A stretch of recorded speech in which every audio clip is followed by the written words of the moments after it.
Hi, this is Carson with Troy, and I have with me C.R. Rowenson. You can see in the parentheses Clark. Clark is an author, and he has written a reference book called The Magic System Blueprint, which I've read a little bit and I'm really loving. You kind of break down how magic systems play a part and how to create them. And you also have a workbook that called Restrictions May Apply. Um, Clark, thank you for getting on with me today. And go ahead and tell us a little bit about yourself and about the Magic System Blueprint. Yeah, thanks for having me. So, yeah, I am Clark Rowenson. I mostly have been writing nonfiction about magic systems and what I call reality plus systems. I do actually have a lit RPG series that I'm co-authoring that's going to be coming out later this year, which I'm very excited about. I grew up in Nebraska and Ohio, moving around a bit. Ended up going to school, getting degrees in chemistry and chemical engineering, which, if you read my books on Reality Plus and Magic Systems, there's a lot of engineering mindset and some chemistry terminology that goes in there. And now I live in Southern California and have recently taken the jump, switching to full-time writing, and that's where I've been working with my co-author on the Lit RPG series. So that's a bit about me. Before I really talk about the blueprint itself, is it all right if I dig into what I mean when I'm saying Reality Plus and Magic Systems? Please do. Yeah, that was my first question. What is your definition of a magic system? Yeah, because it's not always what people necessarily think of. And when I talk about magic systems and the magic system blueprint and how I used to talk about them, I said magic systems were anything enabling effects or abilities beyond our capability or understanding. So that started getting a little confusing. So I have started shifting how I talk about it. And this is where reality plus comes in. So that definition that I have, reality plus are any of the systems, the bits of information, the framework of those effects and abilities that step beyond our reality. Anything that steps beyond our reality is reality plus. And that can be advanced tech and sci-fi. That can be your more traditional magic systems. So now I'm hopefully not going to be confusing people when I say magic systems. I say magic, it will be talking about fantasy. Advanced tech is talking about sci-fi, and they fall under the umbrella of reality plus, along with things like creatures, magical creatures, monsters, werewolves, vampires. It also includes progression systems, which are often connected to other types of systems because progression systems are really about how these things develop in power or progression. So even if you're just dealing with like some kind of magical caterpillar, right? The different phases of its life can be its own reality plus progression system. And then you have phenomenon types of systems where it's just weird things happening in the world, and foundational reality plus systems where the nature of the world you're dealing with is different than the nature of our world. So that's reality plus as a whole. That's what I used to call magic systems, but now I'm really leaning into reality plus because I'm hoping that makes it a little less confusing. Well, in your book, you focus on four magic systems, and it does encapsulate both fantasy and science fiction. You got, Mistborn, Lord of the Rings, the first phase of the MCU, and Stargate SG-1. Now, why Mhm. did you choose those ones? I I picked those as the examples because I wanted a cross section of genres. And also those had the benefit of being the main four different types of reality plus systems.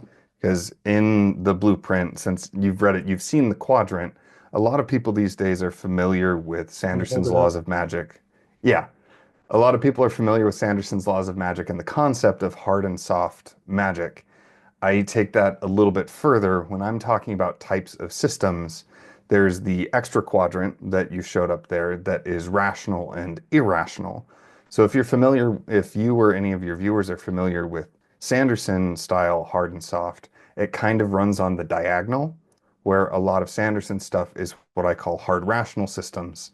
And then things like Lord of the Rings are soft, irrational. And then I picked Marvel and Stargate because those are good examples of things that sit in the hard but irrational quadrant or in the soft but rational quadrant.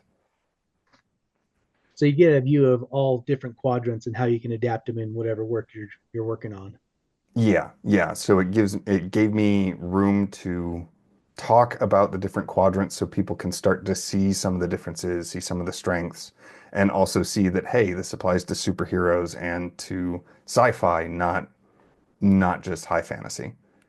No, that's awesome. And it's good to get those perspectives because lots of times when you think of magic systems, you do think of fantasy, but with your system, you can relate it to lots of things. Kind of like in role playing games, like there's the like those generic like GURPS or Cipher where you can take a system and apply it to different types of genres. So this is really good for those people that don't particularly want to write fantasy, but have some sort, like the Force and Star Wars. They have something in mind, but they don't want to set it in a fantasy world. They can set it in sci-fi or whatever they Exactly. want. Um, Exactly. in your view, what's the biggest mistake authors make when creating a magic system, and how can they avoid it? So it's generally one of three things that I see that, and it's not necessarily that these are problems in and of themselves, because I like to take the view of there's no such thing as a bad magic system. There's just incomplete and poorly implemented systems. Just like there's incomplete or poorly executed stories, right? The story itself isn't bad. So none of these things are problems in and of themselves. It's kind of the ripple effects that they have. But one of the big ones is if people leave their reality plus systems too unbounded.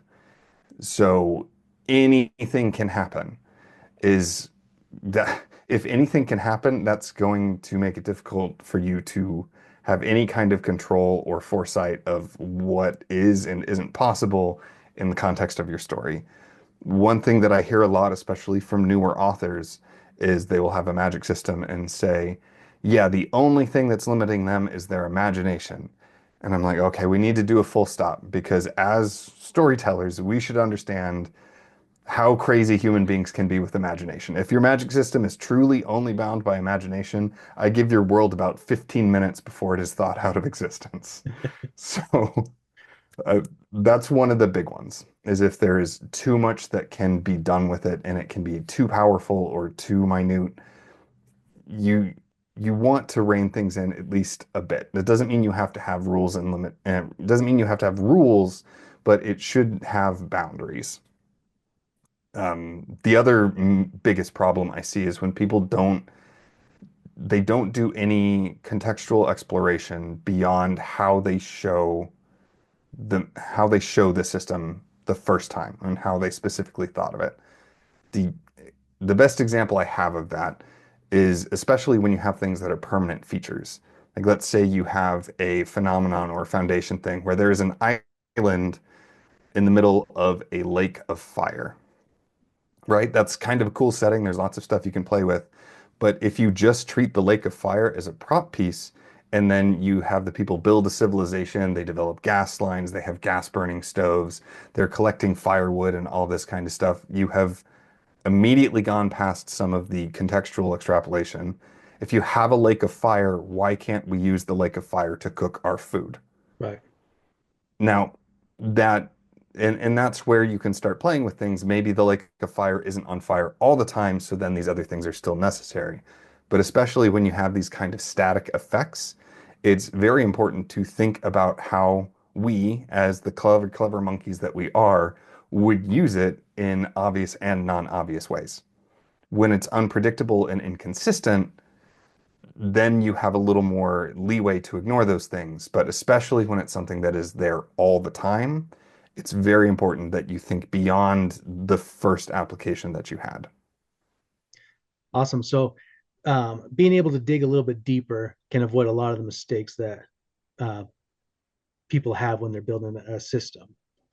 So when it comes to actually building a system, because your systems can be anything, another kind of mental, not necessarily fault, but an assumption that tends to be made is I'll say system, and people think it needs to be complex or intricate or have hard and fast rules. And none of those things are true.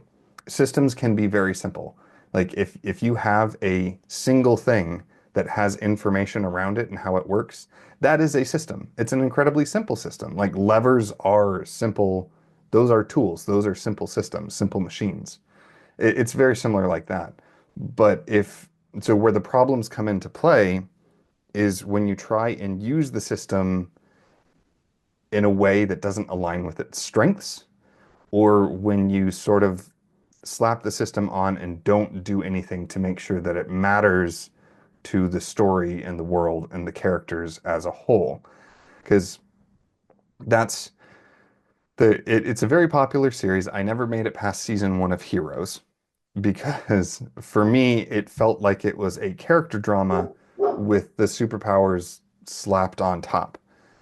It wasn't quite that bad, but the superpowers felt fairly superficial to me in terms of the importance of things. Hmm. I think it gets better later in the season. Maybe I just didn't make it far enough, but that's the real issue, right? Is it if it's not connected to other things, and if you're trying to leverage your system in ways it wasn't meant to. So, for example, if you have a soft, irrational system like you see in Lord of the Rings, and then you try to use it the way Sanderson uses it in his books, that's not going to work. It's not meant to be used that way. Right. So that's where the structure actually becomes an issue. Going back, I like what you said. Like systems can be simple. Like you take a look at Sanderson's allomantic system. Like you drink metals, gives you power. Like that's pretty simple, right? Yeah, It expounds onto that, but the basis of it is very very simple. And I don't know if you know who Brandon Mull is, but he wrote a book called Candy Shop Wars, and it's the exact same system. You eat candy, gives you powers. Like there's, I mean, bubblegum does something, taffy does something, but like you eat candy, and you take a look at both of those, and even though they're the same gateway to get those powers, he can totally branch off and do something different. So just because there's a system that has been used before does not mean that you can't do something unique with it. Does that make sense? correct. Yeah. Yeah, absolutely. In fact, that's one of my favorite things to talk about. I know you had sent me some questions potentially to talk about. One of them was if we wanted to design a system, and I think it was like 10 minutes or something like that. Yeah, if I'm you had to bringing that design a up. magic system in under 10 minutes using only your blueprint, what would your go-to process be?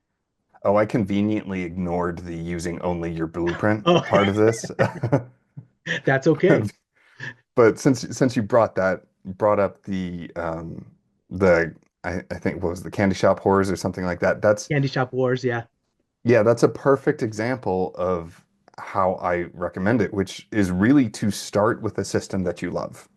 So if I had to do it in 10 minutes, I would pick a system that I loved and then see if I could, using the blueprint, see if I could identify which of the quadrants it was in, and then maybe three or four of the most prominent and distinctive variables.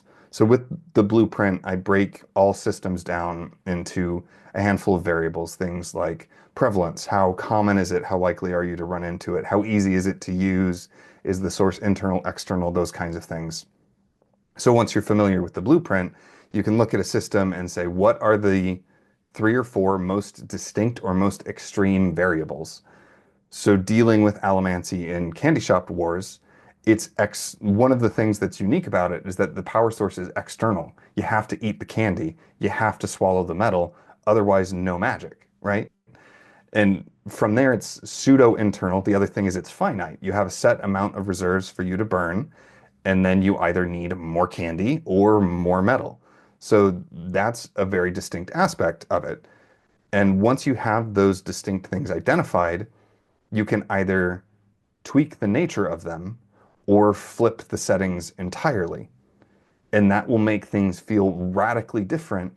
Because even if we kept allomancy as it was and we didn't change the metals, we will want to change some of the powers. But let's say, even if you kept it with metals and just flipped some things so that the prevalence was completely different or the ease of use was completely different. We now have a very different world, and at that point, you just need to file the serial numbers off so it's not obviously Allomancy. And you can do that using some random generators for the key effects and the nature of the materials, like switching it from metal to candy. Even if you wanted to keep it with metal, you could keep the framework of push, pull, internal, external, and then just change what the effects are. And now if it's something where it is highly dangerous, where it's hard to use, not because it's technically difficult, but because it's hard to use it safely, then you can just really expand upon that. And now we're dealing with an entirely different kind of system, an entirely different kind of story. Because maybe for those who haven't read Mistborn, you should. But one of them is pewter, which makes people more durable. We could take that aspect. So maybe the thing that we change is rather than burning the metals away, you are implementing the metals into yourself. So pewter or whatever metal you pick makes you stronger because it starts converting your body to metal. That's hard to do without killing yourself. Right. And so then all of a sudden, this ease of use, it's very hard to use effectively, and you can lead to all different types of characters, a very different type of world, just by tweaking these couple of things. I'm going to give another example. And this isn't a Brandon Sanderson episode, but I'm going to use Sanderson again. In his um, just Warbreaker, is it Hmm. Warbreaker? Yeah, uses With the colors. breath. Yeah, Yeah.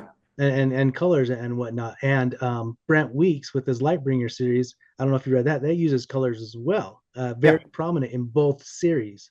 Yeah. Um, and so you can, like you said, you can adapt whatever system you like into brand new and efficient ways to make it unique and very, very enjoyable for people. Yeah. And that's a great example because what they did there, that's a switch of source. With Brent Weeks, the light is external. Like that's a big part of it. You need to have the light from your environment. Whereas with um, Warbreaker, breath is internal. You have to get it from other people and then you expend it and you want to take it back into yourself or you've lost it, right? Right. It's it's a pseudo internal external and then the way they handled the properties is different. So yeah, it's a great example. Obviously, I nerd out about this stuff. I I do it too. feels weird. It feels weird to say when I talk with people or continue to work with the blueprint, sometimes it feels crazy that I made it because the more I work with it, the more ways I find I can use it. I'm like, this is awesome. This had to be made by somebody else who was much, much smarter than me. Um, but you can use it to break down your favorite systems like Warbreaker, the biochromatic breath versus the Luxon and see what the authors did differently. And then you can use that to educate your own systems. Be like, okay, they tweaked it in these ways. I'm going to take those elements that are the same and I'm going to tweak my own things. And now I have my own light magic that is similar but distinct. It's cool. It's fun. This wasn't one of the questions that I sent you, but I really love, you're a scientist, yeah, got a chemistry degree. Um, I love things like this where it balances art and science. Like you really take a look at it and you break it down, but it's creative. You really, how do you find that balance when you're creating a system? So where it's not too, I don't know, artsy. I don't say that derogatory, but like there's this stigma where like artsy is just like kind of like out there, but and science is like really rigid and hard. How do you balance that? This is going to sound weird, um, but I balance it because of who I am. And this gets in, and the reason I want to say it that way is this gets into the whole thing of, writing the stories that only you can write and writing authentic to yourself, right? Telling stories authentic to yourself.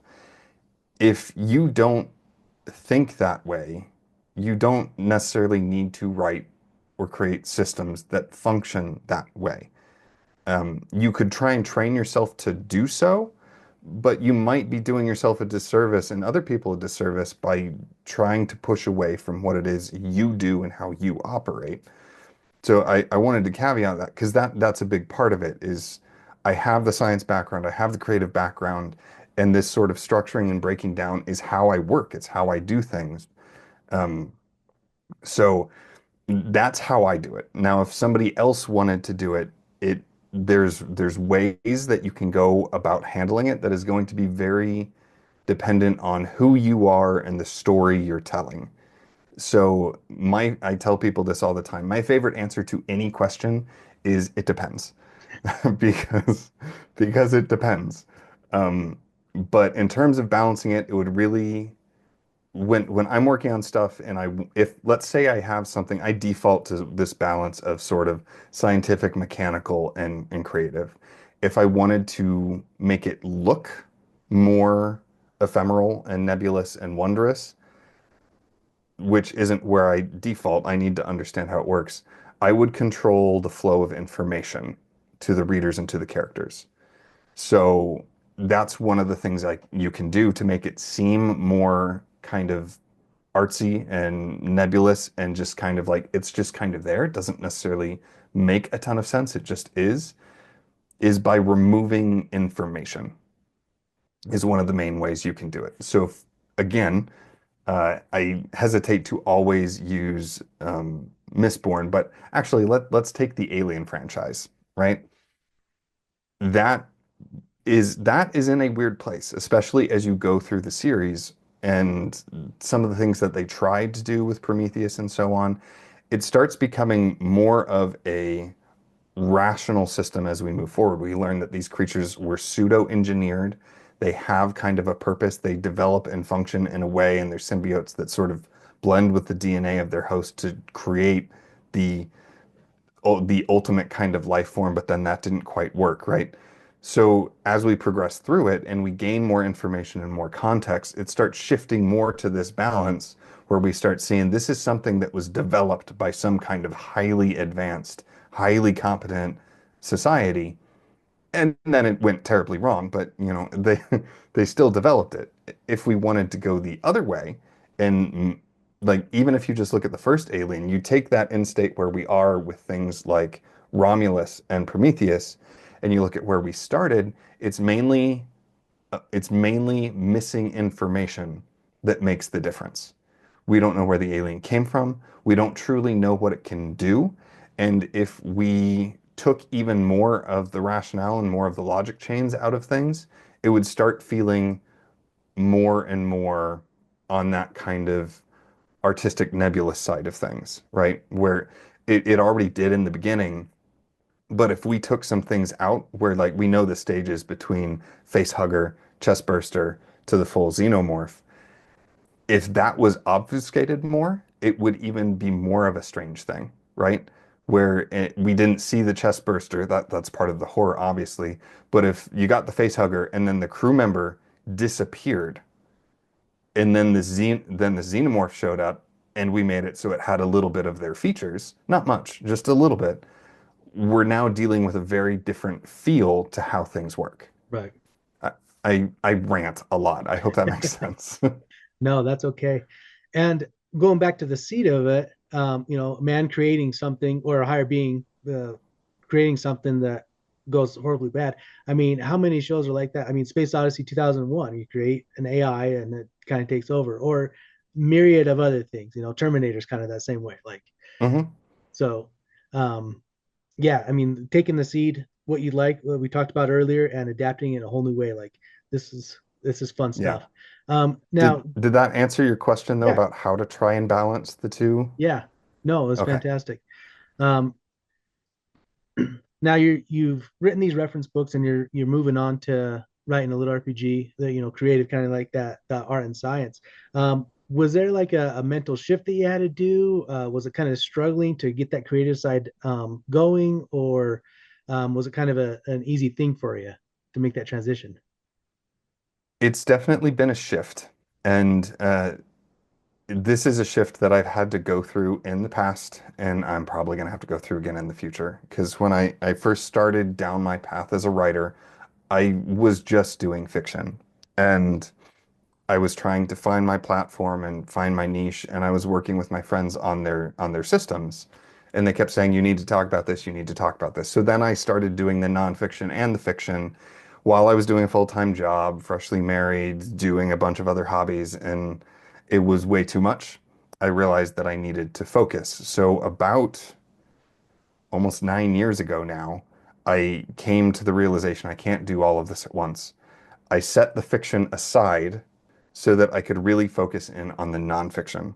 And that required a number of mentality shifts in how I think about things, the type of content that I exposed myself to. And now that I'm dipping back into the fiction, yes, I have to change how I think about things a little bit.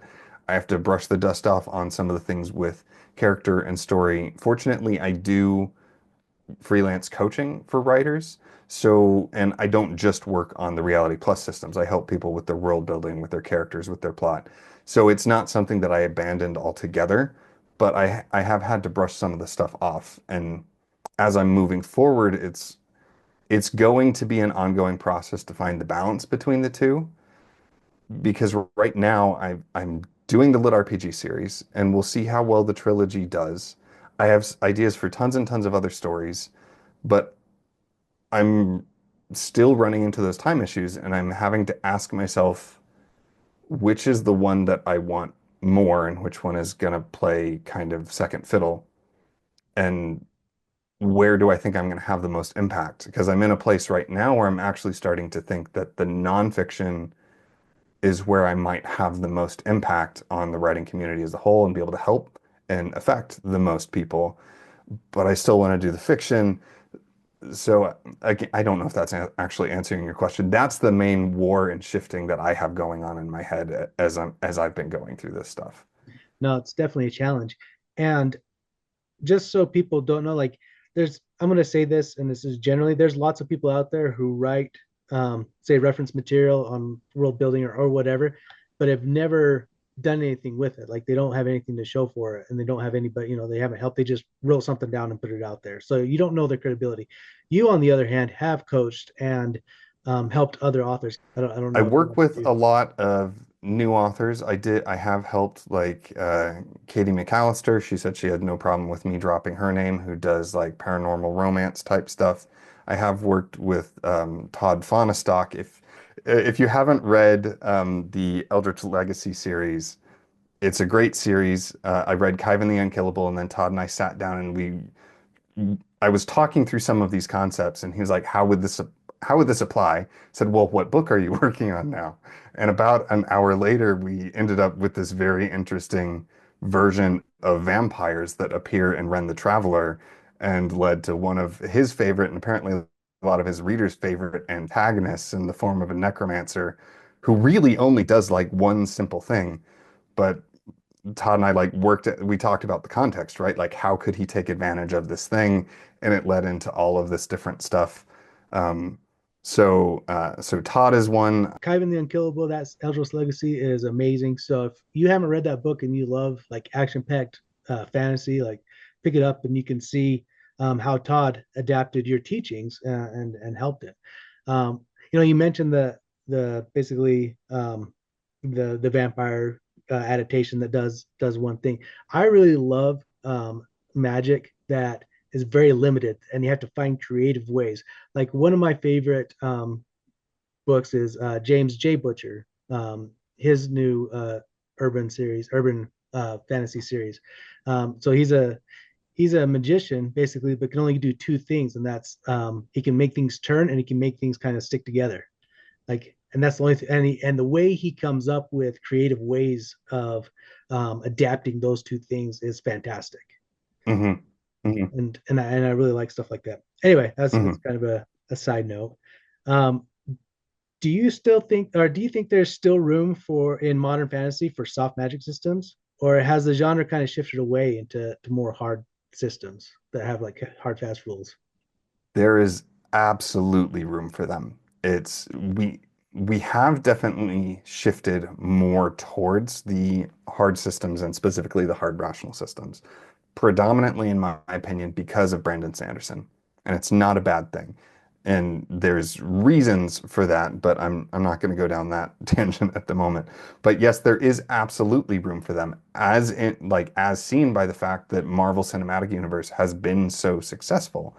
That is also a hard system, but it's an irrational system. So I don't think I covered what those are. When I'm talking about the hard soft spectrum, it's all about how much information is known or understood. The more we know about the system, the harder a system it is. So with MCU, we know how the people's powers work for the most part. We know what they can do, right? The rationality, they can be very rational individually, like the connection between Iron Man's individual powers makes sense. But what we know about Iron Man does not help tell us anything about Thor or very, very little about Vision, right? So when you start looking at it as a whole, it becomes quite irrational and you kind of just have to take things at face value. But individually, we know what the extent of the things are. Softer systems. So really what it comes down to is understanding the strengths of the different quadrants. There are people who will argue that Lord of the Rings is bad. I disagree with them. I think it works great. You can have that kind of high fantasy thing where the magic is soft and nebulous, but you have to use it differently. And soft magic is also phenomenal in horror. If we didn't have soft magic, we wouldn't have creature features. If we took away soft irrational magic, we wouldn't have cosmic horror. That's what those are. And if you can start thinking of it that way, different genres and subgenres lend themselves better to the different quadrants. And when you understand that, and especially when you start expanding beyond just magic and start looking at the other types of reality plus systems, there's absolutely room for softer systems. In fact, some genres rely on them. So, yeah. Well, let's do some defining. So hard hard systems, you know the rules. Soft systems, basically not so much. Let's how do you and obviously like lots of people know what rational and irrational is, but like in this system, how do you define it? So rational and irrational is about the ability, it's about whether you can extrapolate from given data correctly, is really what it comes down to. So what you were talking about with the James A. Butcher, was James that J. Butcher. James J. Butcher, with what he has there, that is a very rational system because he has two things and then he is exploring, extrapolating, and applying it logically in different unique ways. So here it's saying, I have A, I have B, I can add those together and get C and be correct. When you have irrational systems, those equations don't necessarily exist. Going back to MCU, I can't say, hey, we have these elements with Iron Man and we have these elements with Spider-Man. So in theory, we should be able to combine them and there's going to be a hero that does these things and operates this way. We can't do that. We don't know if somebody like that exists until we know they exist. Harry Potter is another great example, right? We know how spells work in very specific contexts, which I'm not trying to bring up any of the political stuff around that. Let's ignore that and talk about the system. We know how it works in a very specific context, but beyond that context, we don't know unless it is shown to us. The example I like to give is the Expelliarmus. We know it works with wands.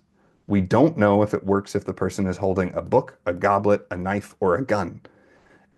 And we can't assume that it will, because if it did, that would change how the characters behave. So there's enough things in there and the way it operates. We know that we can't make assumptions. That's really what it is if it's irrational, you can't make assumptions about how things are going to work or be applied.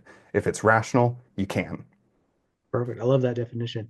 And we are talking about lots of different books, lots of different authors, but I'm hope that the audience and you guys will take away that you can dissect those systems and apply Clark's blueprint to them in a way that can help you understand them and also in a way that can help you create your own. So, Clark, I don't want you to feel bad if we're talking about all these other ones because I'm hoping people get it that you can use this blueprint, this magic system blueprint, to help your writing and understanding what has come before can help you create your own. Mhm. So And I hope talking about other ones don't make you feel bad or like, man, this guy's just on one. not at all. I love talking about them and dissecting systems that I read with the blueprint is one of the things that I love to do. And one of the things that continues to amaze me about the blueprint is when I work through it. You can find some of this on my YouTube channel. I did a series for a while with another YouTube called Spells and Specialists, where we would go through the blueprint. We would find a seed crystal and we would go through the blueprint and build out a system. It's amazing how much the blueprint can tell you about your system, your world, and your story without you actually defining a single piece of it. You can go through and like we've worked with many people with this. We'll go through and we haven't really hammered down a single magical effect, any rules. We have some kind of thematic consistency, but we already know a ton about these are the types of stories we can tell. These are the types of characters that would happen. Here's some different character arcs that this could support. It's crazy to me how much information it gives you about what you can do with it when you don't actually know specifics of what it can do. No, that's amazing. I'm going to kind of switch gears and talk about your current writing process with your lit RPG. Mhm. You seem very analytical. We talked about the art and science. Um, how did you, or what was the seed for the story that you're creating? So I got into this co-author relationship because I like systems and I like RPGs. And my co-author is Michael Anderley. He's like, I like fiction. I don't want to mess with that stuff. Do you? And I'm like, yeah, I want to do that. So, and this gets into a whole other topic that I like to talk about a lot, which is access points into your story. And that's just important because for me, I'm able to start with systems and develop systems into worlds, characters, and stories, or more accurately, grow worlds, characters, and stories around the system that I built. So that's kind of where that one started, is we talked, we knew that we wanted to do a fantasy lit RPG. So then I played around with like, what is the system going to be? And a lot of it honestly came from me finding some of my favorite systems and then tweaking them and modifying them. I really love the He Who Fights with Monsters series. It's not for everybody, but I love it. I love the system that's in it. There's also an RPG called City of Mist that is very interesting. And I took my favorite parts of those two systems to combine them into this new RPG system while making it a little bit more reactive, a little more customizable, and a little more responsive to the characters. And then from there, I did my thing. We started tossing ideas back and forth about the characters, about the world, and generating some plot ideas of like, hey, this would be fun to do this type of character going through this kind of thing. So I don't know. Do you want me to talk a little bit about how it works? That's where a lot of it came from. Was the system, and then working with Michael to talk about some high level plots, and then marrying those two together. No, I love stuff like that, and I think that people that are new, it might be beneficial to see, a thought process of going, from seed to kind of like maybe outline or plot how you're doing it. And again, to be clear, this is me and my process. Anybody listening or watching, you might need a different access point into your story. You might need to approach character first, you might need to approach plot first or setting first. I can approach system first.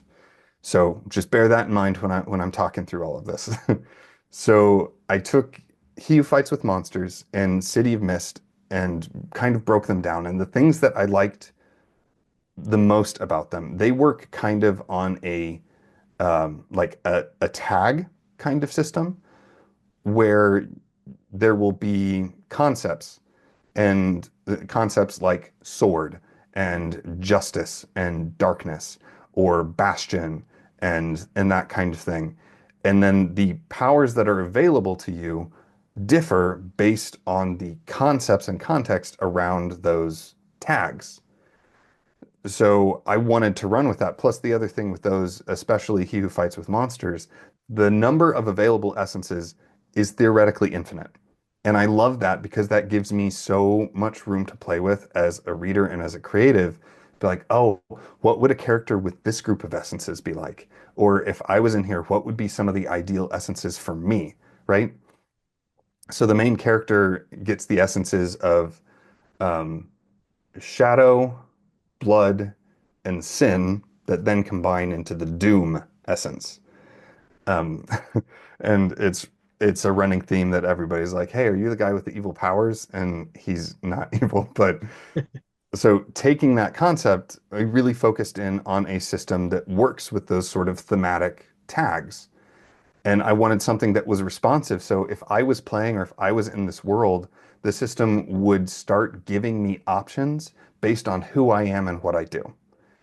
So the way it operates is you go into the world, you start doing things, and then when you hit a milestone, as part of the milestone advancement, the system offers you, says, hey, you can pick two of the following themes.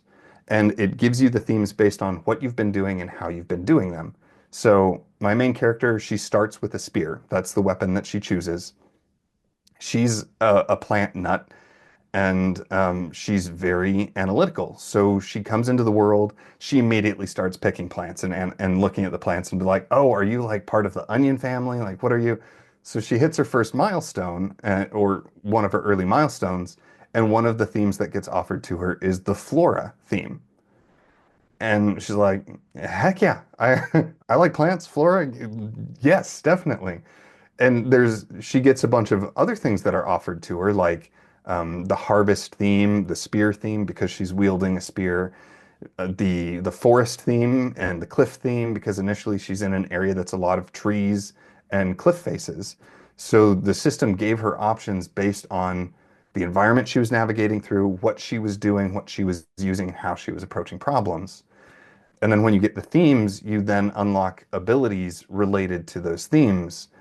And the abilities also start coordinating with how stuff works. Those then combine together when you identify, when you have enough themes, you pick which ones you want to be your key themes, and those combine into your character class. So it was me playing around with how can I get that sort of responsive nature because I've played plenty of games where somebody's like, I'm a lawful good paladin. Now let's burn down this orphanage and steal the charity money, right? You're like, So that's not what a I was paladin like, would do. It's ah, lawful good. right. So I wanted a system where if you did that, you wouldn't get options that would take you down the paladin path. You would get arson and theft and chicanery and things like that. So it was playing with that, starting to figure out what type of character I wanted based on what type of character we wanted to write, what character I was interested in, building a class that would work really well with that. So she ends up with a kind of summoning support class that can do some up close skirmishing and mobility stuff. That's it's it's a combination of the flora theme, summoning, and analysis. Like those are the themes that she has that combine to make her character class. And then from there, it was doing just some fun fantasy world building, making monsters as we went. It's like they need to run into something crazy. What is it going to be here? And yeah, so that's where a lot of that flowed. Very Awesome. long rambling answer that I hope answered the question. No, I'm excited to read it now. I'll have to look for it when it comes out. I'm excited. It it is available on pre-order for Kindle now, and yeah, I'm very excited for it. Awesome. What are some trends that you're seeing in fantasy or sci-fi around magic that excites you? The biggest trend right now is definitely that shift towards hard rational system, and it's something that shows up very clearly if you pay attention to the talks that happen. One of the stories Brandon Sanderson likes to tell is he got on one of his first panels on magic systems. First thing out of his mouth was obviously magic has to have rules. And that created an argument. Right. Everybody started disagreeing with him. We're now in the opposite place, where if I showed up on a panel and I said, magic doesn't have to have rules to be effective for storytelling, that would start a fight. I still stand by it, which is really weird because I definitely love the rules and stuff, and I'm now starting to shift to advocacy for like I do it this way, but you don't have to. You can't do it this way. So there is definitely that shift towards that. There's some assumptions that aren't necessarily great about what that means, magic and tech systems can and have to be, which is why I'm like starting to push more against that, even though that's not what I myself do.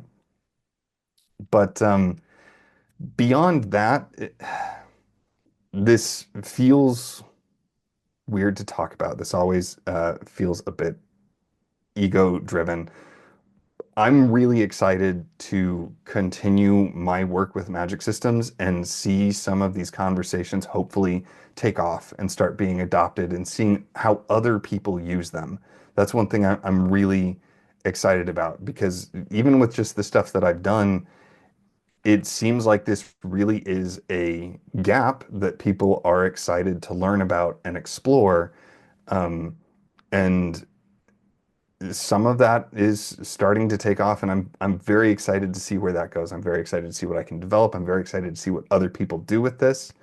Um, it makes me uncomfortable with, I am uncomfortable with that answer because it feels a little more ego driven than I like, but there it is. No, I'm excited to see where it goes and how it can help, and really how people can adapt it in their own works to create new ideas and new systems that we've never seen before. And you're right; it used to be pretty a soft magic system where like you didn't really know the rules, but you knew they were there, and like if somebody used magic that you weren't prepared for or thought that they should, like it kind of took you out of the story.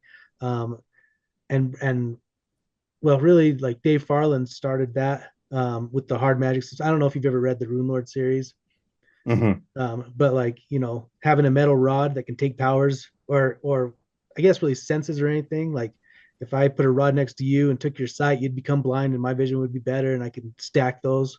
You know, Hmm. um, that that was really kind of the first hard fast rules that I read back in the late 90s, early 2000s before Brandon Sanderson. And then Brandon Sanderson kind of took up that torch and carried it a lot longer. It's nice to see um, fantasy stories and even science fiction stories where it's a little bit more loosey goosey, where you don't know, like going back to the Force with Star Wars, like that was always like this mystical thing growing up where like I remember as a young kid like thinking I could move a cup with the Force because you don't know how it works, but it's there, you know what I mean.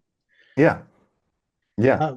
What who have been some of your influences, not necessarily as far as like magic systems, but like who got you interested in fantasy? Like what were the first seeds that like, oh man, I love this genre, or science fiction or whatever, it can be books or movies.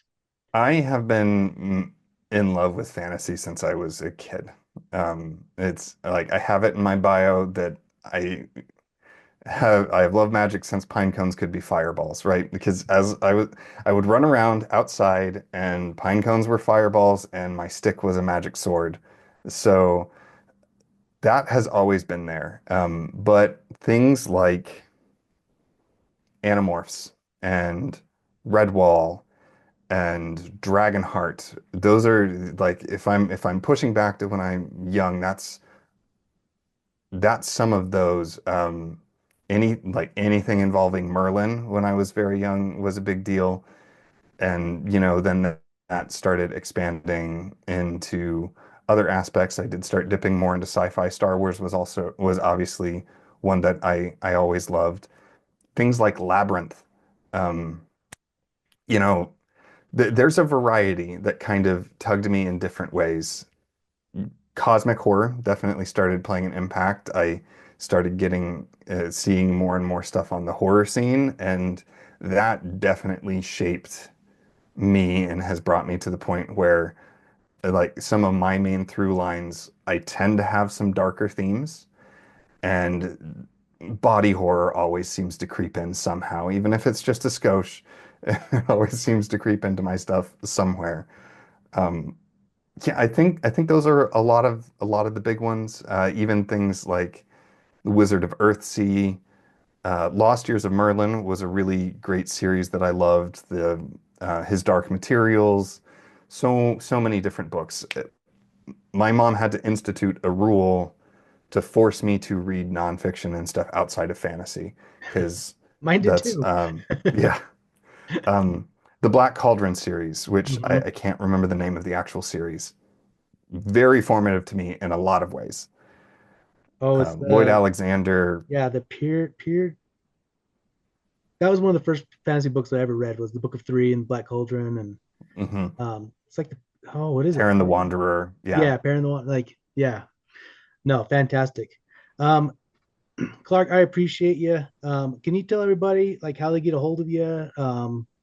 Any Instagram, social media, whatnot, and if you're going to be anywhere this year, so that people can meet you. Could you go ahead and tell us about you? And, how you get a hold of you?